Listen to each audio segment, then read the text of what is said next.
Every legend leaves a trace.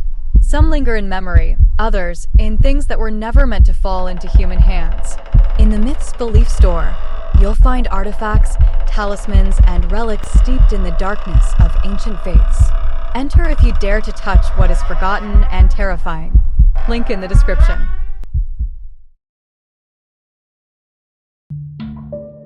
In Slavic folklore, there are spirits that warn and spirits that punish without mercy. One of the most terrifying among them is the Południca, the Noonwraith, a phantom appearing at the very heart of the day, when the sun stands highest and the world trembles under the burning heat. She is a being who does not need darkness to kill. Heat, silence, and a person foolish enough to work when even the earth begs for rest, that is all she requires. In this episode, we dive into the story of a spirit who does not hide in the shadows. She arrives in blinding light. The Noonwraith is one of the most unsettling figures in Slavic demonology. Unlike night spirits that feed on darkness, she appears in full sunlight at the hour when humans are most vulnerable to nature. Legends describe her as a tall, gaunt woman with unnaturally long limbs, hair tangled like dried grass, and eyes as empty as a scorched field. Her white dress sways in the wind, even when the air is completely still, and her steps make no sound. Some claim to see her hovering a few centimeters above the ground. Others insisted her shadow moved differently than she did. According to tradition, the Noonwraith appears to punish those who disrespect the rhythm of nature, farmers working in the scorching midday heat, wanderers ignoring the sacred rest, children roaming the fields when the sun burns the strongest.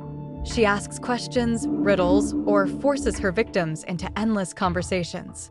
Anyone who hesitates, answers incorrectly, or falters even for a moment collapses dead, suffocated by heat or terror. Other tales say she can freeze a person in place as if time itself stopped, forcing them to stand in the blazing sun until their body gives out. Encounters with her were described as moments on the edge of reality. First came an unnatural silence. Birds fell quiet, insects vanished, and the air grew heavy like molten lead. Then came the sensation of someone standing just behind you. And when you turned around, you saw her, pale, motionless, staring straight into your soul. Some said her voice sounded like the rustling of dried grass. Others claimed she spoke no words at all, and her gaze alone was a sentence. But the Noonwraith was not always a demon. In many regions, people believed she was the spirit of a woman who died tragically, a young mother who fell asleep in the fields and never woke up, a bride who never reached the altar, or a girl who collapsed from exhaustion during harvest. Her soul, bound to the place of her death, could not move on. Over time, grief turned to rage and rage into power. Thus the Noonwraith was born, not as a monster, but as the echo of human tragedy that survived across generations. In folk culture, the Noonwraith also served as a warning. Her legend protected people from working in deadly heat, which could cause sunstroke, hallucinations, or death.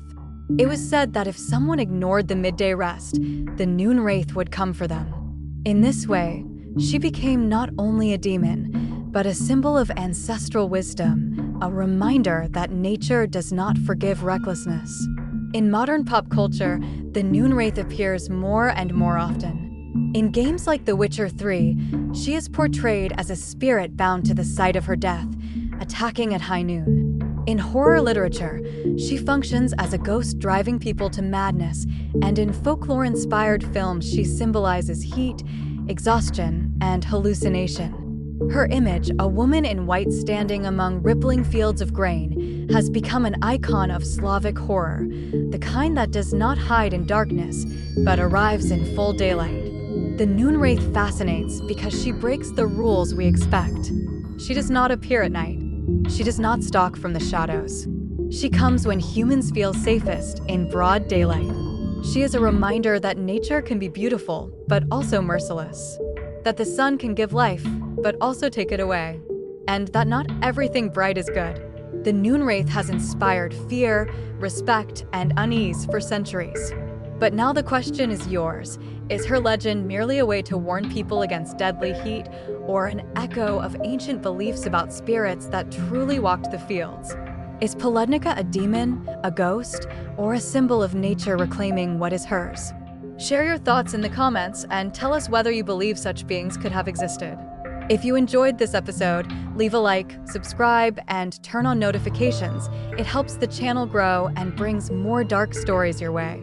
Thanks for watching, and see you in the next episode.